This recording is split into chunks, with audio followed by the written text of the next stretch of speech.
আসসালামু আলাইকুম everyone. Mafia girl গল্পের শেষ পার্ট। তো চলো বেশি কথা না কইয়া গল্প শুরু করা যাক। নিজের চোখকেই যেন বিশ্বাস করতে পারছিলাম না ঈশিতার এইরূপ ভয়ঙ্কর আচরণ দেখে। মাথা যেন গোলক ধাঁধার মতো ঘুরপাক খাচ্ছে। আল্লাহ, শেষমেশ কিনা ঈশিতাও তার ভয়ঙ্কর রূপ নিয়ে নিল। এত বড় ধোকা যেন পৃথিবীতে এই প্রথমবার কেউ আমাকে দিল। চুপচাপ মাটির উপরে শুয়ে আছি চোখ মুখ বন্ধ করে। অন্যদিকে পালোমা আর তার দলের ছেলেপিলে মিলে আন্ডারওয়ার্ল্ডের মাফিয়া এবং তার সহপাঠীদের বেধরম মার মারছে। রক্তের নহর কাকে বলে সেটা যেন কেউ ফরেস্টের মাঠে আসলেই বুঝতে পারবে। মাফিয়া দুইজনকে নিলয় আটকে রেখেছে, বাকি সব কয়টাকে মেরে জমের বাড়ি পৌঁছে দিয়েছে আকাশের ছেলেপিলে। হঠাৎই নিলয়ের চোখ পড়লো আকাশকে। সে দৌড়ে আকাশের কাছে যায়। নিলয় বলল, ভাই আপনার কি হয়েছে? আর মাফিয়া গাল কোথায়? মুখ দিয়ে কোনো কথাই বেরোচ্ছে না। চুপচাপ মাটির উপরে শুয়ে আছি, চোখের কিনারা বেয়ে টুপটুপ করে পানি পড়ছে। আমি যতই হিংস্র হই না কেন, কিন্তু আমার ভিতরে একটা মন আছে, আর সেই মন নিয়ে ঈশিতা খেলা করেছে। তাই নিজেকে আর শান্ত রাখতে পারছিলাম না। নিলয় বলল, ভাই আপনি কথা বলছেন না কেন? আমি বললাম, কিছু হয়নি। দেখি আমাকে ধরে আগে ওঠা, হাতে চোট লেগেছে আমার। নিলয় আকাশের কথা শুনে তাড়াতাড়ি করে তাকে ধরে ওঠাই। নিলয় বলল, ভাই মাফিয়া গাল কি আপনার কিছু করেছে নাকি? আর তাকেও তো দেখতে পারছি না। তাদের সব কয়টা তো মৃত্যুর চৌকাট পেরিয়ে বহু আগেই পৌঁছে গেছে, কিন্তু মাফিয়া গাল কোথায়? আমি বললাম, সে পালিয়ে গেছে। নিলয় বলল, ভাই কি বলেন এইসব? আপনার সামনে থেকে পালালো কি করে? তার তো এখান থেকে পালিয়ে যাওয়ার কোনো স্কোপ ছিল না, চারদিকেই তো আমাদের ছেলেপিলে। আমি বললাম, হ্যাঁ সেটা আমিও জানি যে চারিদিকে আমার ছেলেপিলে, কিন্তু সে তারপরও পালিয়েছে। কারণ আমার বুকের মধ্যে যেই মানুষটার বসবাস, সেই মানুষটাই আমার সাথে কালপিটগিরি করেছে। তাই মাফিয়া গাল পালিয়েছে। তবে আমি তাকে চাইলেই ধরতে পারতাম, কিন্তু তখন আমার হচ্ছিল না। সাদমার মধ্যে চলে গিয়েছিলাম আমি, তাই সেই সুযোগে হারামিটা পালিয়েছে। নিলয় বলল, ভাই আপনি টেনশন করিয়েন না। একবার যখন খেলা শুরু হয়ে গেছে, তাহলে সেটা আর থামবে না। আর মাফিয়া গাল পালিয়ে থাকবে কোথায়? জাহান্নামের গর্ত থেকে হলেও তাকে গিয়ে খুঁজে বের করে আনবো। আমি বললাম, না, এবার আর তোদের কারোর দরকার নেই, কারণ খেলাটা এবার আমার পার্সোনাল। আমার কলিজায় বসা মানুষটা যখন আমার সাথে হারামিপনা করেছে, তাহলে সর্বশেষ খেলাটা আমি নিজেই খেলে দিব। নিলয় বলল, আচ্ছা ভাই, কিন্তু এদেরকে কি করবেন যাদের আমরা আটকে রেখেছি? আমি বললাম, মেরে ফেল সব কয়টাকে, আর আন্ডারওয়ার্ল্ডের মাফিয়াগুলোকে মেরে আদমারা করে ফেল, যাতে করে ভবিষ্যতে আর কোনোদিন এইসব করতে না পারে। শুধু এইসব না, নিজের হাত পা নিয়ে সচ্ছল ভাবে যেন কোনোদিন কোনো কিছু করতে না পারে। নিলয় বলল, আচ্ছা ভাই। আমি পালোমাদের চলে যেতে বললাম নিজের স্থানে, আর নিলয়রা বাকিদের কাম তামাম করে রাতে বাড়ি ফিরবে। এইদিকে আমি বাড়ি চলে এসেছি গাড়ি নিয়ে। মনের ভিতরে খালি অশান্তি বিরাজ করছে। মাফিয়া গাল তাহলে ঠিকই বলেছিল যে আমার জন্য একটা ঝাটকা রেডি করে রেখেছে সে, যেটা আমি মাঠে গেলেই দেখতে পারবো। তবে সত্যি এত বড় ঝাটকার জন্য আমি কখনোই প্রস্তুত ছিলাম না। ভিতরে ভিতরে ঘৃণাও লাগছে যে একে একে দুইবার আমি মানুষ চিনতে ভুল করলাম। এত পাওয়ার, এত ক্ষমতা থাকা সত্ত্বেও যদি আমি মানুষ চিনতে ভুল করি, তাহলে এর চাইতে ঘৃণার আর কি হতে পারে? ঘৃণার সাথে সাথে যেন ভিতরে আগুনও জ্বলছিল। মাফিয়া গাল আর ঋষিতা, এবার আর তোদের আমি ছাড়বো না। কুকুরের মৃত্যু কাকে বলে সেটা তোরা দেখতে পারবি। আজ তোরা শান্ত পশুটাকে পুরোপুরি অশান্ত করে দিয়েছিস। এইসব নিয়ে ভাবছিলাম, ঠিক সেই সময়ই আন্ডারওয়ার্ল্ডের সবচাইতে বড় মাফিয়ার ফোন আসে। আগুন, তুই ক্লাইমার আর ফ্ল্যাটিনকে আটক করেছিস কেন? আমি বললাম, ওরা আমার ক্ষতি করতে চেয়েছে তাই আটক করেছিস। তিনি বললেন, নিজের ভালো চাস তো ওদের ছেড়ে দে। মেজাজ এমনি খারাপ। এটা শুনে আরো খারাপ হয়ে গেল।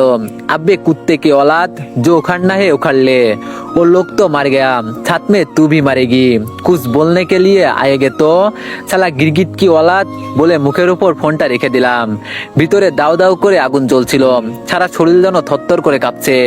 নিজের কন্ডিশন দেখে বুঝতে বাকি রইল না যে আমার রক্তের নেশা উঠেছে। এই শরীর মাফিয়া গাল আর প্রতারক ঈশিতার রক্ত খাওয়া ছাড়া শান্ত হবে না। খোদার কসম, 24 ঘন্টার মধ্যে মাফিয়া গাল তোর শরীরের সমস্ত রক্ত আমি চুষে খাবো, সাথে ভালোবাসার নামে ছলনাময়ী প্রতারকটাও। রেডি থাক তোরা। ভিতরে এতটাই আগুন জ্বলছিল যে তৎক্ষণাৎ ঘর থেকে বের হয়ে গেলাম মাফিয়া গালের খোঁজ করতে। সমস্ত অলিগলি রাস্তাঘাট খোঁজ করা শেষ, কিন্তু মাফিয়া গালের কোনো হদিশই পেলাম না। এভাবেই সারা রাত পার করে দিলাম। সকালবেলা বাড়ি ফিরে এসেছি ক্লান্ত অবস্থায়। তাদের দুটোর একটাকেও খুঁজে পাইনি। হারামিগুলো কোন গর্তে গিয়ে লুকিয়েছে কে জানে। তবে যেখানেই যাই, এবার পাক্কা তোরা মরবি। শরীর যেন পুরো ছেড়ে দিয়েছে। তার উপর গতকাল রাতে কিছুই খাইনি। না আগে কিছু খেয়ে নি, ফ্রিজ থেকে নাস্তা বের করে গরম করলাম। আগে খেয়ে নি, পরে আবার কাজে নামবো। নাস্তা সামনে নিয়ে যেই না লোকমা দিব, তখনই আবার ফোনটা বেজে উঠলো। নাস্তা রেখে ফোনটা রিসিভ করলাম। আগুন ভাই, আমি আর্মির সিনিয়র কমান্ডার বলতেছি। আমি বললাম, হ্যাঁ স্যার বলুন। স্যার বলল, ভাই গতকাল নাকি আন্ডারওয়ার্ল্ডের দুজনকে আমাদের দেশের কারাদানি মেরেছে, তাই আন্ডারওয়ার্ল্ড থেকে বিশাল একটা ফোর্স দেশে পাঠিয়েছে, যাতে করে আমাদের পুরো দেশকে বরবাদ করতে পারে। আমি বললাম, স্যার আমি মেরেছি তাদের, আর আপনি কোনো টেনশন করিয়েন না। যত বড় মাফিয়া হবে হোক, আমি সব কয়টাকে দেখে নিব, আপনি নিশ্চিন্তে থাকেন। আজ রাতের আগেই সব কয়টার খেল খতম। স্যার বলল, ওকে ভাই। আর্মির অফিসারের সাথে কথা শেষ করে নিলয়কে ফোন দিলাম। নিলয় বলল, হ্যাঁ ভাই বলেন। আমি বললাম, আমি কি বলি সেটা আগে মন দিয়ে শোন। আন্ডারওয়ার্ল্ডের হাসনাদ, যে সবচাইতে খাতারনাক মাফিয়া, সে নাকি দেশে লোকজন পাঠিয়েছে আমাদেরকে মারার জন্য আর দেশকে বরবাদ করার জন্য। তো কি করতে হবে বুঝেছিস তো? নিলয় বলল, হ্যাঁ ভাই আমি বুঝে গেছি। আমি পালামাদের নিয়ে ওদের কাম তামাম করব। আজ মাগরিবের আগেই সব কয়টার লাশ পড়বে, আর আপনি আপনার মতো নিশ্চিন্তে কাজ করে যান। আমি বললাম, হ্যাঁ আমার মিশন খালি একটাই, সেটা হলো মাফিয়া গাল আর আমার কলিজায় জায়গা করে নেওয়া রক্ত চুষাটার। নিলয় বলল, আচ্ছা ভাই। তারপর কথা শেষ করে নাস্তা করে নিলাম। পরে আবারও খোঁজে বের হয়ে গেলাম হায়না দুটোর। কিন্তু গতকাল তো সব জায়গায় খোঁজ করেছি, কিন্তু তাদের হদিশই পেলাম না। কোথায় গিয়ে লুকিয়েছে তারা কে জানে। তাদের খোঁজ এখন কোথা থেকে বের করব আমি? মাথায় যেন কিছুই কাজ করছে না। হঠাৎই মাথায় এলো ঈশিতার আম্মুর কথা। হ্যাঁ, তিনাকে ফোন দিলে হয়তো কিছু একটা জানা যাবে। সাথে সাথে ফোন লাগালাম। আন্টি বলল, হ্যাঁ বাবা বলো। আমি বললাম, আন্টি ঈশিতা কোথায়? আন্টি বলল, কেন সে তো শহরে, তুমি না তাকে শহরে নিয়ে গেলে? আমি বললাম, নিয়ে এসেছি ঠিক, কিন্তু সে যে এত বড় গিরগিট সেটা আপনি লোকালেন কেন? আন্টি বলল, মানে কি বলছো বাবা তুমি এইসব? আমি বললাম, সত্যি করে বলেন ঈশিতাকে। আন্টি বলল, বাবা তোমার মাথা কি সত্যি খারাপ হয়ে গেল নাকি? ঈশিতা কে মানে? সে আমার মেয়ে, আর তোমার বউ হবে কিছুদিন পর। আমি বললাম, আমার বউ না, তাকে মেরে আমি রক্ত পান করব, এ কথা বলে দিলাম। আপনি সত্যি বলেছিলেন যে দূষিত শহরটা আপনার মেয়েকে কেড়ে নিবে, এখন সেটাই হবে। আপনার মেয়ে আমার হাতেই মারা পড়বে। জমের বাড়ি পৌঁছে দিব ঈশিতাকে আমি। রাখলাম ফোন। তারপর ধুম করে ফোনটা কেটে দিলাম। কামিনার বাচ্চা, আমার সাথে ধোকাদারি তোর 12টা যদি আমি না বাজিয়েছি। তারপর আবারও লেগে গেলাম ঈশিতার খোঁজে, কিন্তু কোনো মতেই তাকে খুঁজে পেলাম না। মাগরিব হতে চললো, তাই নিরাশ হয়ে বাসায় ফিরে আসলাম। 24 ঘন্টা হতে আর কয়েকটা ঘন্টা বাকি মাত্র। এমন কোনো জায়গা নেই যে ঈশিতাকে খুঁজিনি আমি, কিন্তু সে পুরো হাওয়া হয়ে গিয়েছে একদম। মাথায় যেন কোনো কিছুই কাজ করছিল না। কপালে হাত দিয়ে সোফার উপর বসে আছি। ঠিক সেই সময় অচেনা একটা নাম্বার থেকে ফোন আসলো। হ্যালো, কে বলছেন? আমি ঈশিতা। আমি বললাম, বেঈমানের বাচ্চা, কোথায় তুই? তুই আমার সাথে এত বড় গেমটা কি করে খেললি? আর মাফিয়া গাল কোথায়? ঈশিতা বলল, আকাশ ভালো করে কথা বলো, আর মাফিয়া গালের খেল খতম। আমি বললাম, মানে কি? ঈশিতা বলল, মানে হলো মাফিয়া গাল শেষ। আমি বললাম, তাহলে তুমি কে? আমি বললাম, ধরে নাও মাফিয়া গালের থেকেও ভয়ঙ্কর কোনো হায়না আমি। ঈশিতার কথা শুনে ভিতরটা মোচড় দিয়ে উঠল। তুই যেই হবি না কেন, বেঈমানের বাচ্চা, মরণটা তোর আমার হাতেই লেখা আছে। ঈশিতা বলল, আকাশ না জেনে এতটা হাইপার হইও না, আমি কোনো বেঈমানের বাচ্চা নই। এখন হয়তো রাগের মাথায় আমায় মারতে চাইছো, কিন্তু এর পেছনে সত্য জানলে হয়তো তুমি নিজেই আমাকে বুকে টেনে নিবে। আমি বললাম, কিসের সত্য? ঈশিতা বলল, তাহলে শোনো, আমি মাফিয়া গালকে বাঁচিয়েছি এজন্যই যাতে করে তার সাথে আমি বোঝাপড়া করতে পারি।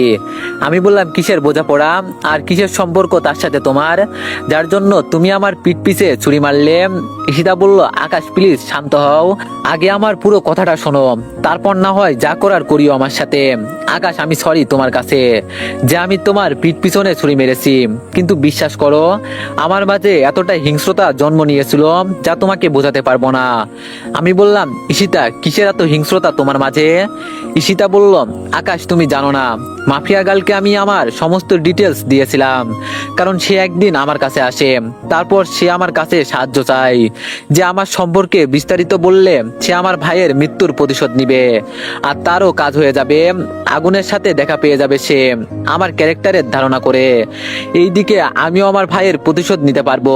কিন্তু আমি তাকে জিজ্ঞেস করি যে আমার নাম কেন সে ব্যবহার করতে চায়। তখন সে আমায় বলে আগুন নাকি আমাদের কলেজেই পড়তো, আর তাছাড়া তার জীবনের একটাই লক্ষ্য যে সে আগুনের সাথে দেখা করবে। তাই আমিও আর না করি না, তাকে সমস্ত তথ্য দিয়ে দিই। কিন্তু পরে জানতে পারলাম সে আমার নাম ব্যবহার করে আগুনকে মারতে চায়। তখনই মাথার টনক নড়ে উঠলো, কিন্তু তাও আমি তাকে কিছু বলিনি, কারণ সে আমার নামটাই ব্যবহার করেছে আর আমার ছদ্মবেশ নিয়ে আগুনকে মারতে চেয়েছে। কিন্তু সেই দিন তুমি যখন আমার বাসায় গিয়ে নিজের আসল পরিচয় দিলে, তখন যেন মাথার রক্ত উঠে যায়। সে আমার কলিজাকে মারতে চেয়েছিল, যে কিনা আমার জীবনের সাথী। তখনই ভিতরে ভিতরে সিদ্ধান্ত নিয়ে নিই আমি যে মাফিয়া গাল তোমার কিছু করার আগে আমি তাকে মেরে ফেলবো। তবে যদিও আমি জানতাম যে তোমার কিছু সে করতে পারবে না, কিন্তু তবুও সে আমার কলিজার দিকে নজর দিয়েছে।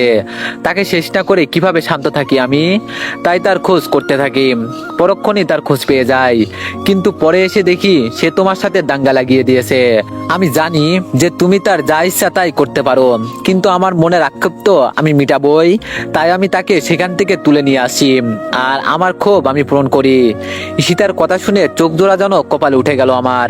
হায় আল্লাহ, ঈশিতা এটা কি বলছে? ঈশিতার ভিতরে ভিতরে এত কিছু চলছিল, অথচ আমি জানি না ঈশিতা মাফিয়া গাল কই এখন। ঈশিতা বলল তাকে মেরে আমি আত্মরা করে রেখেছি, আমার ক্ষোভ আমি উঠিয়ে নিয়েছি, এবার তোমার যা ইচ্ছা হয় করো এসে। আমি বললাম কোথায় আছো তুমি এখন? ঈশিতা বলল আমার ক্লাসমেটের ফ্ল্যাটে। আমি বললাম আচ্ছা আমি আসছি। তাড়াতাড়ি ফোন রেখে দিয়ে ঈশিতার ক্লাসমেটের ফ্ল্যাটে চলে গেলাম। সেখানে গিয়ে দেখি ঈশিতা ফ্ল্যাটের দরজার সামনে দাঁড়িয়ে আছে। সে আমাকে দেখে মাথা নিচু করে রেখেছে, ইচ্ছে করছে ঠাসিয়ে দুটা থাপ্পড় লাগিয়ে দিতে, কিন্তু নিজেকে সংযত করে রাখলাম। আর তাছাড়া সে ভয়ে নিজেকে গুটিয়ে রেখেছে, তাই আর কিছুই বললাম না। ঈশিতা মাফিয়া গাল কোথায়? ঈশিতা বলল ভিতরের রুমে বেঁধে রেখেছি। আমি তাড়াতাড়ি ভিতরের রুমে চলে গেলাম।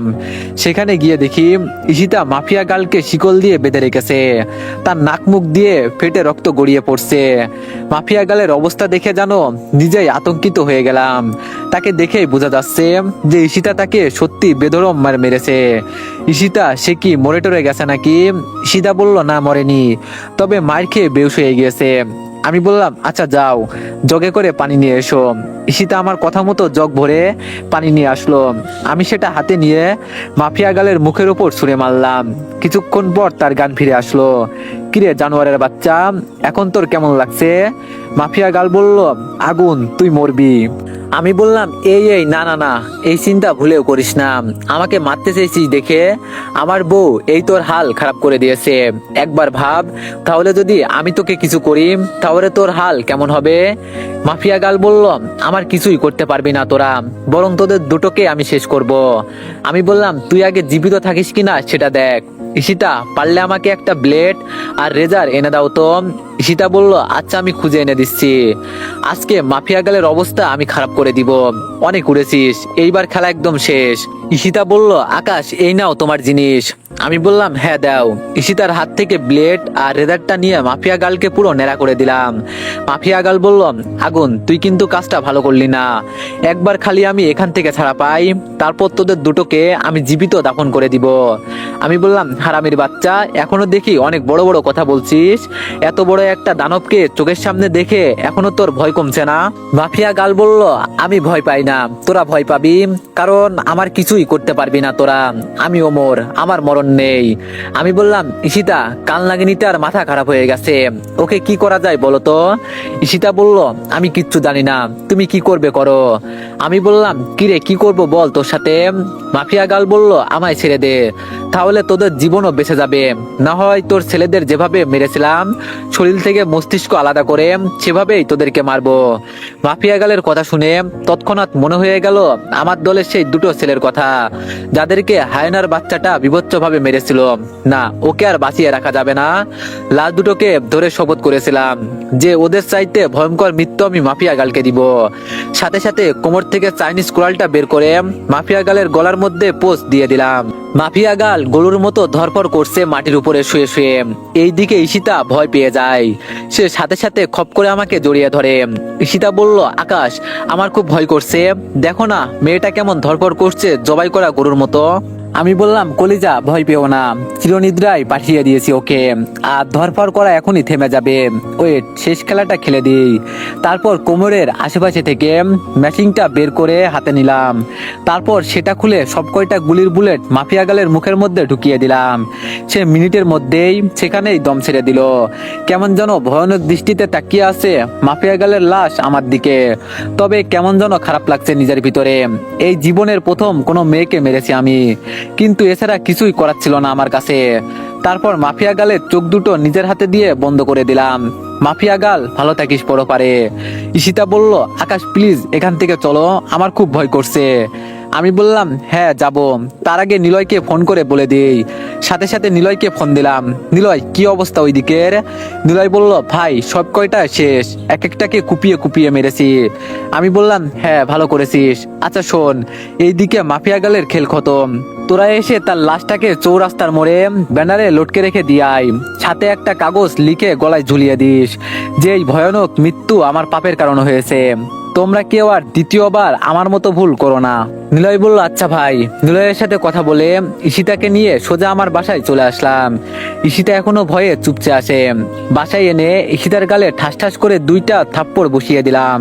সে থাপ্পড়কে আমার দিকে অসহায় দৃষ্টিতে তাকিয়ে আছে। এই বেয়াদব মেয়ে, তোর কত বড় সাহস যে তুই মাফিয়া গালকে মারতে গিয়েছিলি? সে যদি তোর কোনো ক্ষতি করে দিত? ঈশিতা বলল, আমার কলিজার দিকে কেন সে কুনজর দিবে? আমি বললাম, আমি কি দুনিয়াতে বেঁচে নেই যে আমার হয়ে তোর বদলা নিতে হবে? ঈশিতা বলল, বেশ করেছি, মেরেছি।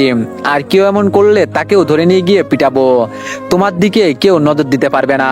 আমি বললাম, আরেকটা ঠাসিয়ে লাগিয়ে দিব বেয়াদব। আজকের পর যেন এইসব কিছু আর কোনোদিন না দেখি। কোনো কিছু করতে হলে আমি আসি, নিজেকে আর এইসবে ভরাবে না কখনো। ঈশিতা বলল, আচ্ছা। আমি বললাম, আসো এবার বুকে আসো। ঈশিতা বলল, না আমি তোমার বুকে যাব না, একটু আগে মারছো তুমি আমাকে। আমি বললাম, এখন না আসলে কিন্তু আরেকটা লাগিয়ে দিব। এটা বলার সাথে সাথে সে আমার কাছে চলে আসে। ঈশিতা বলল, প্লিজ মারিও না, আমি আসছি। আমি বললাম, আমার লক্ষ্মী বউ। তারপর ঈশিতাকে এক টান দিয়ে নিজের বুকে নিয়ে নিলাম। অনেকটা সময় নিজের বুকের সাথে ঈশিতাকে জড়িয়ে ধরে রেখেছি। আচ্ছা শোনো, কাল সকালে আমরা বাড়ি যাব। তারপর সেখানে গিয়ে মা বাবাকে জানিয়ে আমরা বিয়ে করে নিব। ঈশিতা বলল, আচ্ছা। তারপর সকালবেলায় ঘুম থেকে উঠে ঈশিতাকে নিয়ে বাড়িতে চলে গেলাম। এইদিকে শহরে মাফিয়া গালের লাশ দেখে পুরো তোলপাড় লেগে গেছে।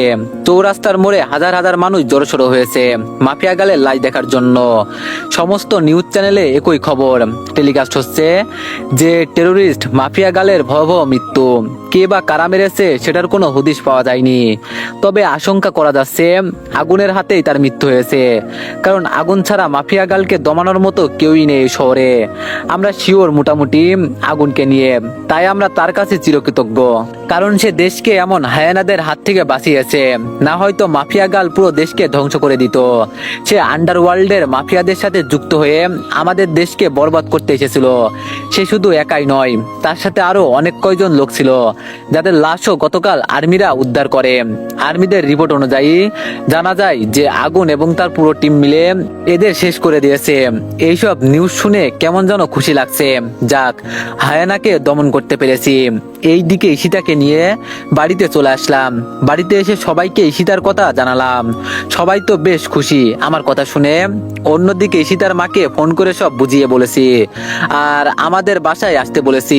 তিনিও সেই দিনই আমাদের বাসায় চলে আসে। তিনিও বেশ খুশি। সবার সম্মতি নিয়েই আগামী শুক্রবার আমাদের বিয়ের ডেট ফিক্সড হয়।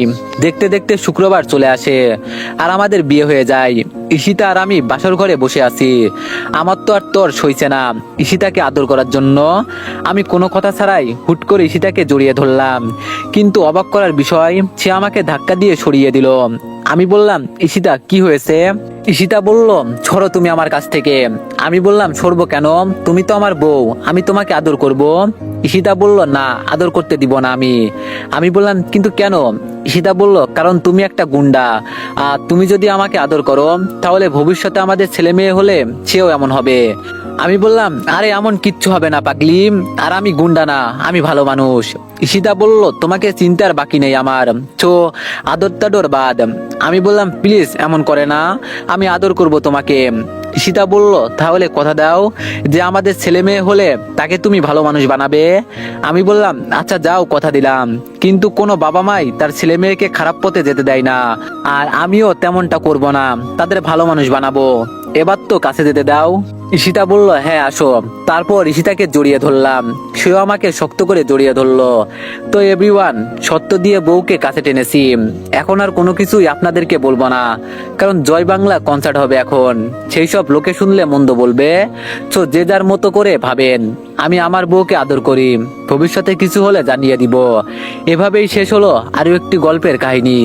তো এভরিওয়ান, গল্পটি কেমন ছিল সবাই একটু কমেন্টে জানাবেন, আর নেক্সট গল্প কিরকম চাই তাও একটু কমেন্টে জানিয়ে দিয়েন।